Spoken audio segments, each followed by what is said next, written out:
Hello, friends, family, fellow caregivers, and all of the people who are following my channel.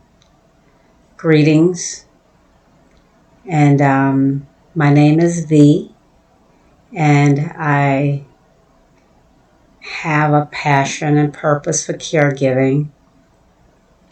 I started this journey, which I feel is a calling or purpose, if you would have it, in 2014 when I was working in Syracuse, New York at Syracuse University. And I had been going home to Georgia every year for 4 visits a year. I'd go and check on my mom to make sure she had all the necessary things she needed to manage in her household. My aunt lived around her sister lived around the corner from her, and so they, pretty much teamed up every day to, just have that sisterly love. But anyway, so I would go home 4 times a year to check on her house to make sure it was structurally sound. If there was any need for, repairs or whatever, I connected with the community action agency in my town and made sure that I got her on the list for any repairs, roof repairs, um, steps or anything that things that can be done through the community action. If not, contract with a local contractor that could get the work done. Also, I went with her to her doctor's appointments and kind of checked in, making sure she was being compliant with her health concerns and stuff like that. So, but when I went home in 2014 um, and was getting her ready to take her to her doctor visit, I reached across her to get her stick, which was behind the sofa. And when I came up, I looked at my shirt. I had on a white shirt. I looked at my shirt and saw that there were bugs crawling on my shirt. And it was weird. I looked closer at them, as I brushed them off, but they were bed bugs. And I was very traumatized, really. So I got her to another chair in the room and started pretty much getting her cleaned up and getting her ready for her appointment. And so we went to her appointment, got all the information, got all her medicines and stuff like that, and came back. And that's when I addressed the situation about the bugs. Found out what my younger brother had brought an old mattress in the house, and pretty much they must have had the bugs on them. And so I called a couple of pest control places that treated houses for bed bugs, and pretty much they said that we need to vacate the premises for at least 3 days so that they could go in and do some kind of treatment where they put a tarp over the house or whatever to, I guess, I don't know if it's heating process or something like that to get the bugs out of there. So we did that and got back to the house, after that time frame we had to get back. But I still didn't feel right, that they had done a thorough job or whether it was going to work or whatever, because I was on a vacation or whatever. So I know my time was limited. I extended my time just to make sure, not only for that, but some other things that, I noticed that was going on with her. As I kind of, helped her in the kitchen maneuver and get things done or whatever, I noticed that she was getting some things mixed up with her recipes. And I, I just didn't feel that, it was going to be a time where I'm going to be able to leave and not come back until the next visit. So I had to make a decision to go back to Syracuse and leave my job so that I could come home permanently with my mom to make sure that she was good and that she was not getting in harm's way of just trying to navigate life. It was, so many signals that I saw, not only the bugs, but her, getting herself fed and things like that. It was time. So, I did that, gave my notice, and headed back to Georgia. And so, we ended up not staying in the house that long. We ended up leaving to go to Atlanta, and we were there about a week, about a year, and then I decided to go to Charlotte. My youngest son was at UNCC, and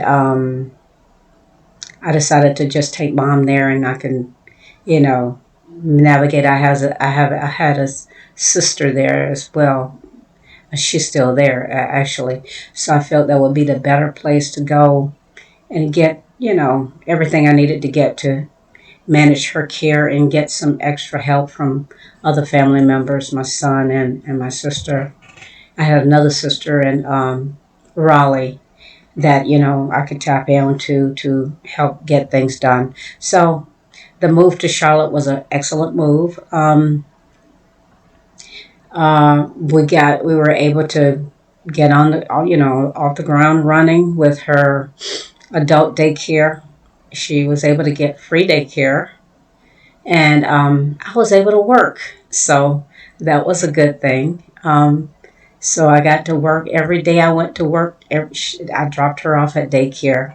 It was, of course, kind of bittersweet at first. I cried the first day, but we were okay after that. But so I didn't miss a day of work, and she didn't miss a day of daycare for 9 straight months. And I had contract work, so after that 9 months, we were back in, into a routine of both of us being together at home. And it just so happened it was pretty much around the time COVID had hit. So we kind of hunkered down and, you know, was compliant and just pretty much did our DoorDash or ordered in or whatever we needed to do to stay out of harm's way. Um, and it was working perfectly. At one point, I was able to get her, they call hospice at home, where you have people coming in to help navigate care. Because since we couldn't go out and, my sisters were, trying to, quarantine themselves, I felt that, getting extra help outside of the family would be a time that I could get that done. And I had an excellent team. My hospice team pretty much came in. I had a chaplain who came in and sang to mom every Thursday, and she loved that, of course. He let her request some of her old hymnals from the Baptist church, so she got that in, and that was beautiful. I had a home health aide who came twice a week to help me bathe her, which was excellent. I had a nurse that came in once a week to do her vitals and things like that. That was awesome. I had a social worker who pretty much called in to see if we needed any kind of supplies and things like that. Awesome, excellent. And I had a um, volunteer who basically came to sit in for me while I ran errands or had, my doctor's appointments and things like that. So if anybody is wondering about hospice, hospice is not like you're waiting for somebody to die. You got a lot of that hospice that serviced us was for just to be at our beck and call or whatever we needed to get done while we're, quarantining in the community. So it's not just for somebody that's passing away. It's for, whatever your needs are and getting those needs met. So we enjoyed those services, and we did that until um, toward the middle of toward the end of actually of COVID. I decided that mom was getting a little more hands on, and I was talking to my daughter in Hawaii, and pretty much we decided, I was just telling about my journey and how things were going, and I told her, hospice is good or whatever, but I'd like to be able to get out more and do other things. So she said, well, bring mom to Hawaii. I'll be glad to help you take care of her. So it's like, sounds like a nice offer. So I gave mom a birthday party, her 90th birthday party in May of 2021. And no, I'm sorry, it was her 95th birthday party. I gave her her 95th birthday party in 2021. And so we had that party in May, and then we were flying out to Hawaii in June. And my biggest fear was that she was gonna get on the plane and try to take her mask off because she hadn't been wearing any mask while we were home quarantined.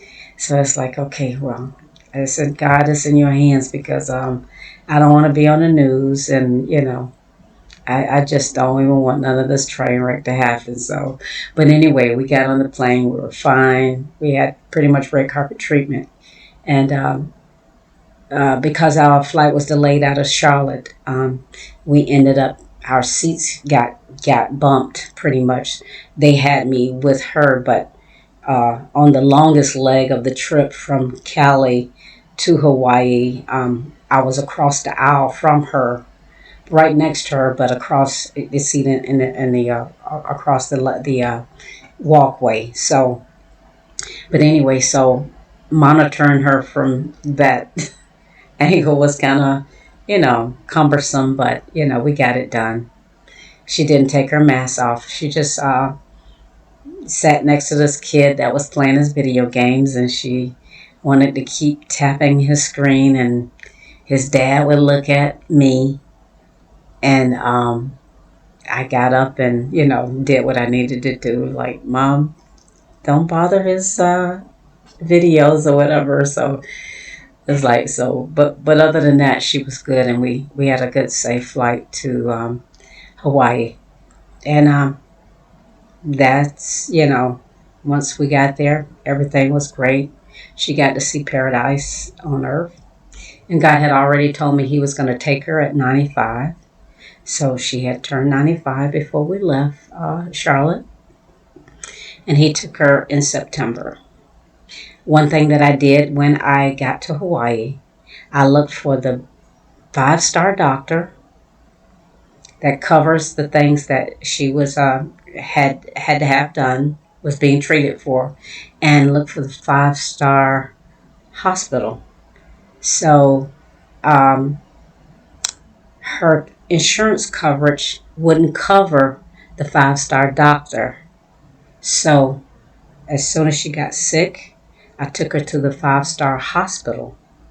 And lo and behold, when we got in the 5-star hospital, the doctor who I was trying to get walked into the room and pretty much calmed all of my fears, because he said, I see you've been putting out fires across the island, but I'm going to let you know your mom is transitioning.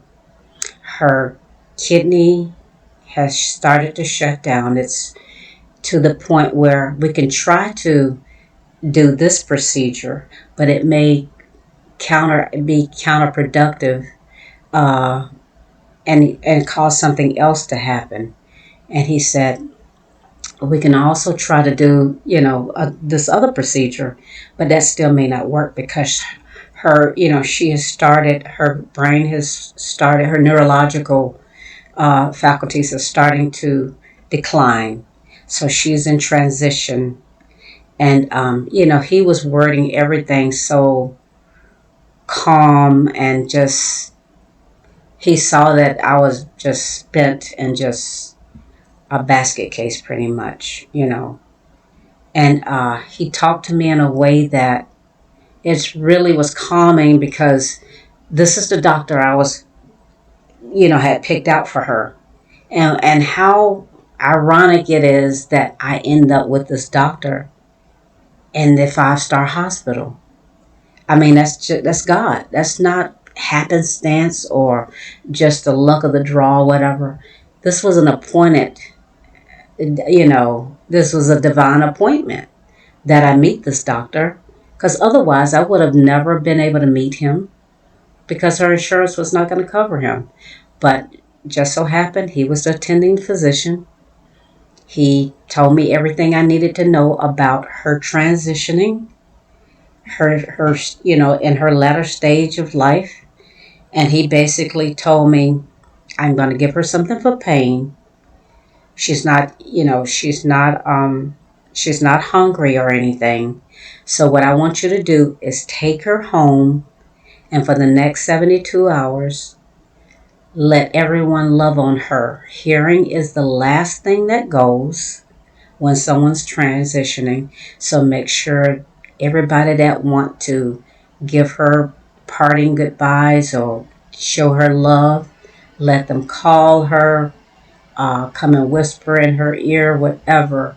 But 72 hours is what I'm projecting that, she'll be totally, her hearing will be gone and she'll be transitioning on to the next life. So I took his advice and did exactly that. And it was bittersweet, but God had already told me that he was taking her at 95, and he was not wrong. He already told me. So, and that helped me to, be able to be in tune to whatever he tells me, and to know that, I did the most I could possibly do for her in the time frame from 2014 to 2021.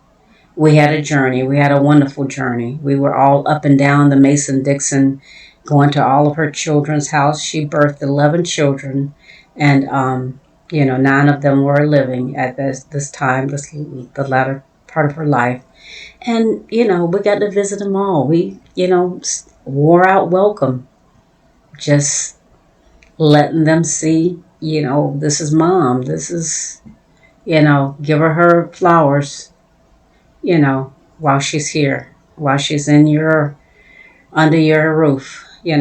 So we had a good journey. She liked to travel too, so it was wonderful.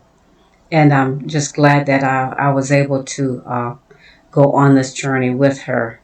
I remember I took a intro to gerontology class at Syracuse University during my time there. I worked and attended classes. But anyway, this intro to gerontology class was very eye-opening to me because I got to see how elders in other countries, are treated. You got countries that roll out the red carpet for their elders, pretty much make sure there's someone there at all time to wait on the elders, make sure they're good and everything. And it's like, wow, that's something that we should do in the U.S. I mean, it's not, the elders have made it possible for us to enjoy the things that we enjoy today. And it's just right that we treat them with the proper respect and all the things that they poured into us. Because I know I could never live in my mom's generation. I wouldn't have made it. But the fact that they worked by the sweat of their brow to make things happen for me and my 10 siblings, hey, It's the least I can do is to be here for her and to give the love on her and give back. But yeah, that gerontology class was an eye opener, and it basically it was like a light bulb moment for me that this is something that's definitely you know something that should be pursued by whoever will or have the capacity to make sure the elders in their own household, their neighborhood, or whatever get the proper treatment and care they need to enjoy the rest of their life, because they have made so many things happen so that we could have a better life. And that's pretty much what I am doing. I will follow up this video with my next journey, which will be my daughter, the one that invited us to Hawaii. She ended up with an anoxic brain injury. And I am currently journeying with her. And there's a lot of things I've learned along the way that, I'm willing to share with you all. And basically, if I can help you navigate some things and enlighten you on some things, that's my goal. And I appreciate your listening ears. And God bless you on your journey. And I wish you all well. See you again soon.